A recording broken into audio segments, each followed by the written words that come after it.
ایک صحابی آ گئے، یا رسول اللہ میں تو مارا گیا۔ آپ نے فرمایا کیا ہوا؟ کہ میں روزے کی حالت میں اپنی بیوی سے مل گیا ہوں۔ تو آپ نے فرمایا ٹھیک ہے، ایک غلام آزاد کر دو کفارہ۔ میں نے کہا جی میں غریب بندہ، میں غلام کتوں لاؤں؟ آپ نے کہا 60 مسکینوں کو کھانا کھلا دے۔ وہ کہنے لگا میں آپ مسکین ہوں، میں کتوں روٹی کھاؤں؟ تو آپ نے فرمایا پھر 60 روزے رکھ۔ اور کہنے لگا ایک روزے چاہے چند چاڑ یا 60 روزے میں کی کرا۔ میرے نبی نے بڑا مزہ لیا اس کی بات کا، بہت ہنسے، کا اچھا میں جا۔ تھوڑی دیر ہوئی تو ایک آدمی آ گیا، ایک انصاری صاحب، یا رسول اللہ یہ صدقے کی کھجوریں ہیں میں لایا ہوں۔ تو آپ نے فرمایا بھائی وہ کدھر ہو؟ کہا جی بیٹھا ہوں۔ تو آپ نے کہا اے لے جا تے مدینے دے 60 غریب گھران تقسیم کر۔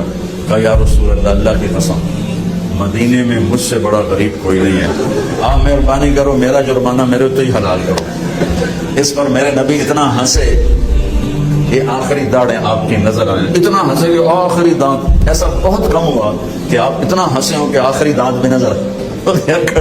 میں یہ نہیں کروں میرا جرمانہ میں ہی حلال کرو، میں کیوں دیونا جا کے؟